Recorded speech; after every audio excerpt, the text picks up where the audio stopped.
Bollywood to Hollywood with Rao Rampilla.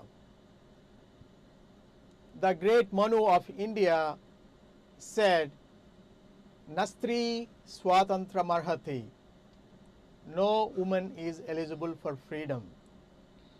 That was in one of the old scripts. And today, there is a big commotion in India about a woman gang raped in a bus in New Delhi. I mean, how on earth in this 20th century that is happening? To enlighten and educate us about this incident and maybe the past, we have some guests here from India and also an American guest. Chaudhary, did I say it right? I think so. So, Uh, welcome to Bollywood to Hollywood. So you're a social worker, right? yes. Yes. And what's your name? Mukta. Mukta. Yes. And you're of Indian origin, Yes. right? Yeah. Yes. So you are a female, and you may be able to tell more about us. And we have an American. What's your name? David Yevis. David. And so you may have been shocked by this incident. I was. So we'd like to hear from you as well. Okay, now let us first start with Chaudhary. In my opinion, if you ask me, I think the root of cause of this is connected to the religion. What Eh, religion? This is connected to Hindu religion What way? because it is connected with the Holy Scripture, which the accounts of rape comes in this scripture. There are three gods. They have at different occasion they have raped the female for different purposes. Let's hear from the young lady, see what she thinks about this whole episode. Sad indeed. Yeah, it was very sad.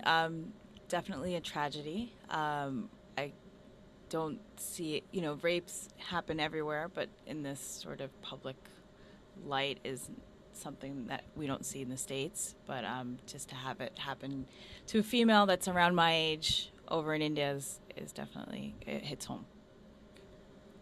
Well, let's Sure.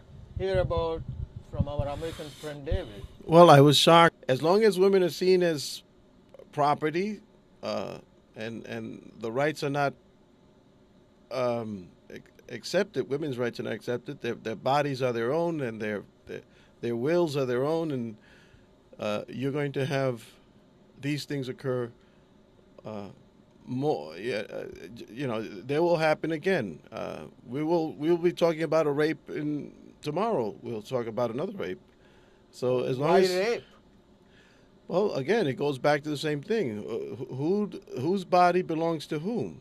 So we have a problem of men not accepting the idea that the woman's body is her own, and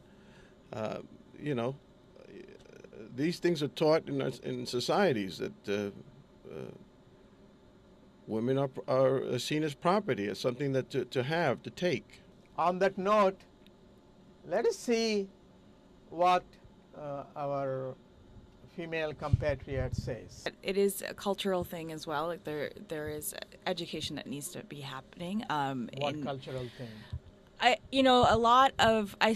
I saw some photo that came out in reaction to the rape of a sign that someone in India was holding, like, don't tell your daughters to carry mace, but tell your sons not to rape.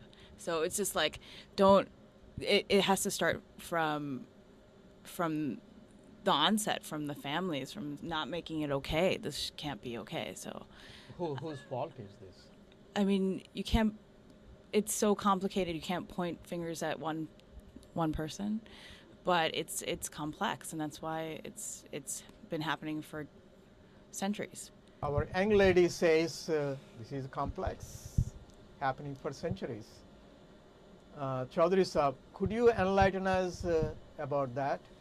Culture is the main problem, and India is a very religious country. Well, we have so many religions. Yes, beside main religion, 80% are Hindus, Okay. and they are very religious. But right now, for some or other reason, the case is very much in limelight. Mm-hmm. But it has been happening centuries. So, if you permit me, I'll tell one case of rape by God. Vishnu raped Jalandhar's wife.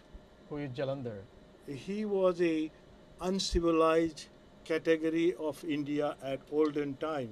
They call it's just like a people are civilized or uncivilized. Okay. So the Jalandhar's wife has a boon that no unless somebody rapes her, nobody can kill her husband in battle. So Vishnu raped her, and that's how his husband was killed. So it's a matter of strategy in a warfare. Yeah, maybe. It's ingrained in the It is a subconscious religious mind of a that's Hindu. correct. You got it, and it is a they worship that god. They have not. But not every Hindu is Yeah. raping a woman. There are some good Hindus. That's correct. I don't say that, but I'm just telling here. This is in start right from the beginning. There are 4 Vedas created by God and God followers. Well, what Vedas got to do with the rape? That good question, because Vedas have other stories of rape. All Vedas have a funny story in this case. Shiva raped another woman, and Brahma raped his own daughter. Well, let's get out of What this. moral they give to society? Okay, we got your point. Let's get out this horse of gods and goddesses. Now we are living in a 20th century. Yes. People say it's also very prevalent in the countryside Yeah, and in among the Dalits or untouchable community. that's correct. Landlords raping the poor and laborless and untouchable women.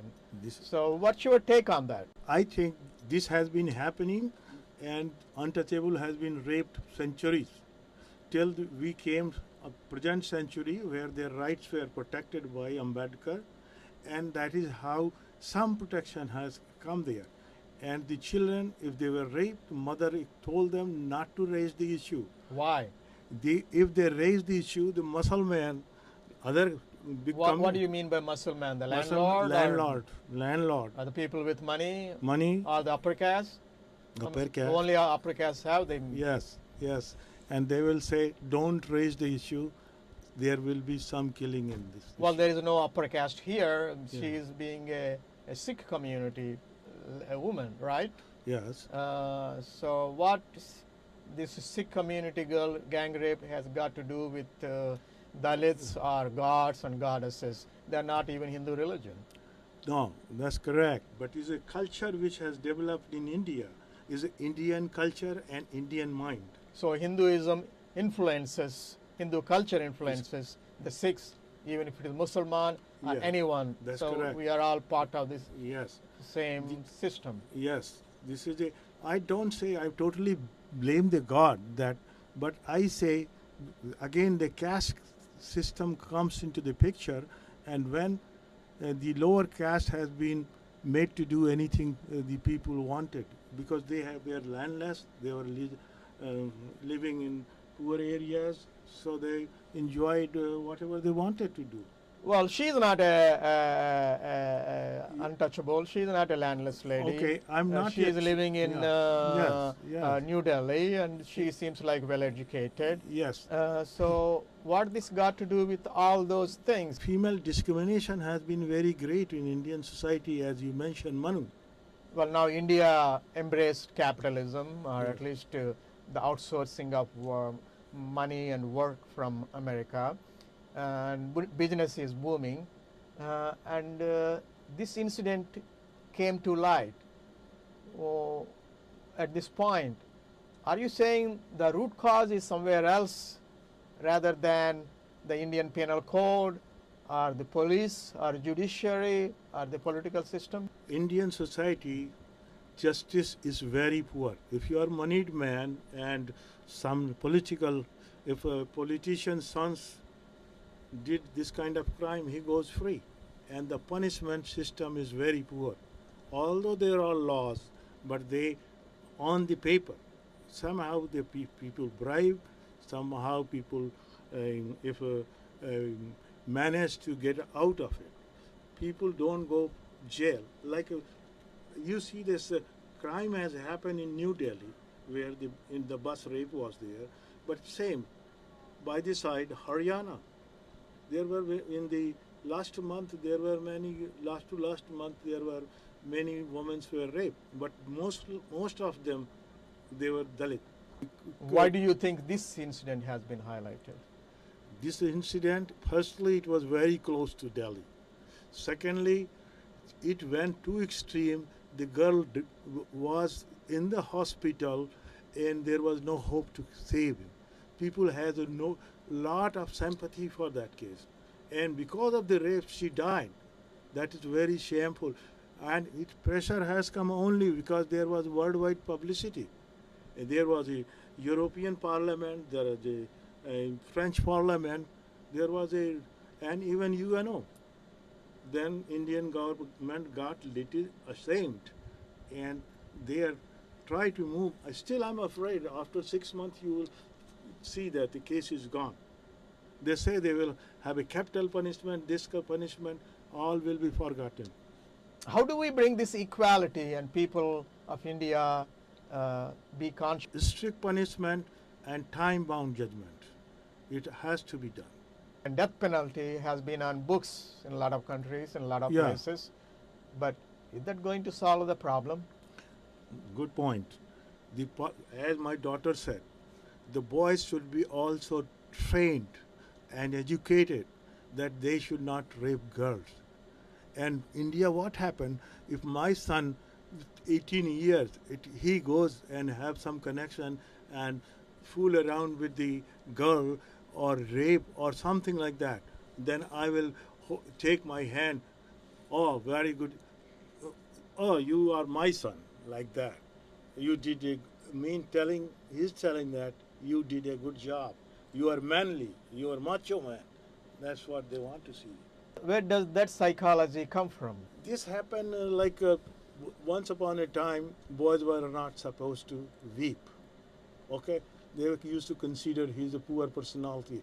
This comes from the father's side.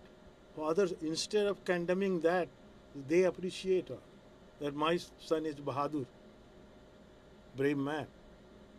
He has a fun with a girl. Those kind of psychology is there.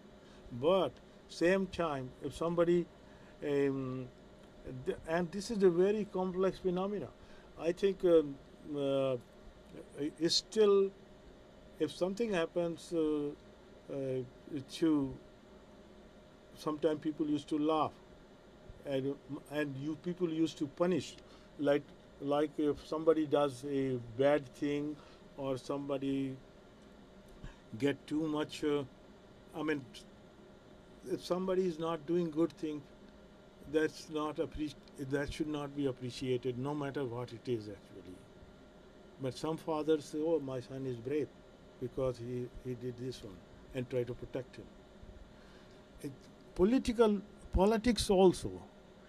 Politics, I don't want to go, but politics also. Our Prime Minister is meek. Why? He's a meek because he wants to remain on the seat no matter what it is. Well, we have I used to trust him, but I don't trust it now. Because to save his life or to save his position, he did not push for justice himself. He comes from a Sikh community, right? All Sikh community is not Bahadur. Doesn't matter. You are giving me signal that Sikhs are Bahadur, right? What is a Bahadur? Bahadur means bold man, brave man. They to save your honor, to a girl's honor, they sometimes fight against injustice. And you know that Hinduism has been, the Sikhism has been created to safeguard Hinduism. Last Guru has done this.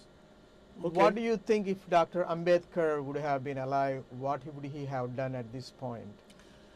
I think Dr. Ambedkar did constitution, protected their rights. How he would have reacted to this incident? Yeah, he was a major in law. If I can bring him back today, He will fight. What he would do? He will. He was a lawyer. He might have fought for the case himself without any money, and seen that get punished. Well, she's dead. He's yeah, but you are bringing him now. So I will say, he should. He might have blamed the leaders who are not getting involved in it. Well, he changed into Buddhist religion, right? Yes. So embracing Buddhism, would it solve the problem of rape? No. Why? No, it may not. The Buddhist country has less rape, no doubt about it. Why?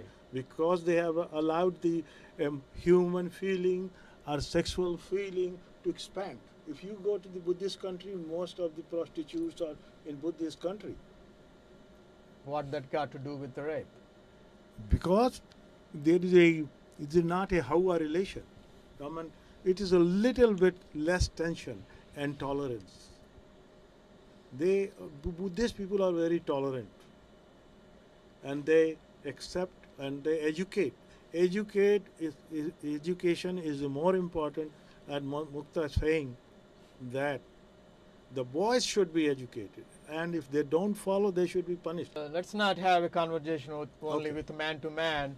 But let's say what our young lady wants to reflect on this, what's we talking about. Mukta? Yeah. I mean, I do think it's like I said before, a complicated situation, but education is a big part of it. It has multiple ways of dealing with the solution. There's not one solution, so it's the political angle, the social angle, But do you think the capital punishment would solve the problem? No, I mean it doesn't ever solve the problem. So what really solves the problem from a female perspective? Like I was saying, there's multiple layers that needs to solve the problem. What kind of multiple layers? So it has to be within the It has to start within the family, like just education and how you raised your young people are raised. Then it goes on to the political system Who and is then going cultural. to educate the family? Male or female, father or mother? It has to be a cultural thing. Maybe it's through movies and media and Is movies has got to do movies. anything with it? Movies have a whole lot of things to do with Well, they're showing India. a lot of. Now I see the Indian girls showing off like the Western women. But Does it have any effect on it? You can educate through media. So I mean, if that's the biggest way to reach Indians, then you Well, use that. movies are for commercial entities. Not always. You can use it for pro social issues, for public So affairs we stuff. need people to be making movies that are socially Educating, showing people doing the right. I mean, the reality of these situations. They have to be educated. So maybe it's through media, and I think that's the biggest. Or do way you to reach. think maybe there need to be a cultural revolution like China? I mean, there's revolutions happening everywhere now, and it's happening because it's just easier to connect and through social media, and there's lots of revolutions with young people. So Well, I some think people are calling this uprising of the people against this atrocity an Arab Spring an Indian Arab Spring. right. Do you think that's the correct one, or is there a way to contribute to this? Maybe this is the beginning of a new thinking. Yeah, and I think it could be. 'Cause, I mean, if there's any time for change, it is now, as long as people keep a light on it. So as long as there's attention towards it, and intention, then there can be change. I'm optimist.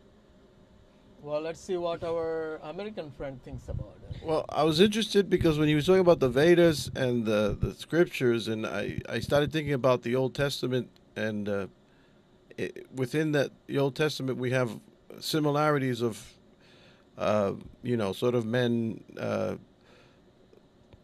ruling over women or having multiple wives. Women had to be subservient throughout the whole scriptures of the Old Testament. So it goes back to the idea that this is a phenomenon of worldwide. It has implications that this occurs everywhere. You mentioned something about Bosnia and Yugoslavia when the raping of women was used as a way of terrorizing. Weapon. Yeah, so there is a lot of stuff here that points to the fact that this is. This is occurring everywhere, and again, I think what she said about education, I think that is the point. The point is that to educate, and obviously it has to come from within the culture itself of India, and can it be done? Of course, it can be done. Do they have the tools? They have the tools. They can do it. It can be done. It's not impossible. So it's a matter of changing mindset, perceptions, and beliefs, and the changes will occur. You're not going to eradicate a rape totally, but you'll decrease it by a great deal if you change the mindset of people and how you deal with certain situations. So would it also help to empower the woman? Absolutely. But thinking of you were mentioning women. My grandmother could not go to school because in Puerto Rico it was forbidden for girls to go to school. And one of the biggest, according to my father, regrets she always had, but she was a very smart woman, was that she never had the opportunity to go to school. But that is a form of the same thing as we were speaking about. If you don't have basic rights, if you don't have equality towards everyone on the same level, you're going to have an imbalance, and the imbalance is going to create problems. And that's basically, it all boils down to that you must educate and change people's ways of thinking. And that's we it. have legal equality, but Well, I we mean, have social equality. well, absolutely. We do have equality. Well, that's a little bit gray, but social equality. We're working towards it. I think that's an ongoing thing. Till up to this point, we're still doing the same thing. Well, if somebody is not equal, and who has to fight for it? Is this oppressed? I think it's a unified fight. Who more so who? Well, I guess the oppressed have to put together an agenda that says we are here. We you can't discount us. You have to take us in as who we are and accept us and make us a part of whatever is. Whatever the system is, we must be part of that system. So are you suggesting maybe the Indian women rise and rebel and take over the power? I think that if need be, yes. If it's going to create a change, then it must happen. Now I know that it is easier said than done, but it's not impossible. Why easier said than done? Because you have a lot against you. You have an entrenched system existing, and it's hard to sort of move something that sort of has a firm base, but it's not impossible. That's all I'm saying. Well, I heard that in Finland, in Scandinavian countries, they thought men were not doing things right. So they took over the power from men, and they said they will run the country, run the things. Could they do the same thing in India, do you think? Absolutely. Take over power from men? Well, I mean, you've had female Prime Minister of India once, Madam Gandhi. Madam Gandhi. So I know that. And we had in Sri Lanka Bandaranaike. Yes, and throughout we have in Israel Golda Meir. Golda Meir. It's not an impossibility, but the thing is that this entrenchment and fear of change in those that are already in power creates the difficulties for those who are trying to make changes. But can it happen? Of course it can happen. Will it happen overnight? It won't happen overnight. It'll take some time, but as long as they persist, it it could have the possibility of occurring. It's always probable. It's possible. So Well, let's hear from our female friend. Um, so what do you think of empowering women and women's liberation or power to the women? I'm all for it. But yeah, Okay, no I one think is going to give it to you unless you take it over. What do you have to do to take that power back? I mean, Let to me fight for let me. yeah. Sorry to interrupt. Let me give you an example. In the olden days, it used to be a matriarchal society. In certain tribal communities, I worked upstate in New York. I noticed it in the Seneca Nation of Indians. Women decide and men follow. That used to be the case. And in some tribal areas in northeast of India, they do the same. So, but the patriarchy took over at some point of time in the history. So how would we go back to maybe matriarchy? If not matriarchy, women taking over the power, run the country. I think women should exert their power in India, and they do have power, and they're more educated women, and I think you start to see that, like with this incident that happened on the bus. So I do think that women are using their power and coming together to make change. Are you saying power to the women? If I'm saying power to the woman, yes. So Well- I mean, I think it needs to be balanced. Whatever you have, it needs to be balanced. So you need men and women working together to create the best situation. So I think it just needs a balance of power. It can't all. Are you are also saying this is the time, a clarion call for women? Hey, Yeah. women, wake up, take Absolutely. back. Absolutely, yeah. Final word. What do you say? I think there should be justice. If somebody has done the crime, he should be punished. With that final comment, Bollywood to Hollywood, power to the Bye-bye. woman.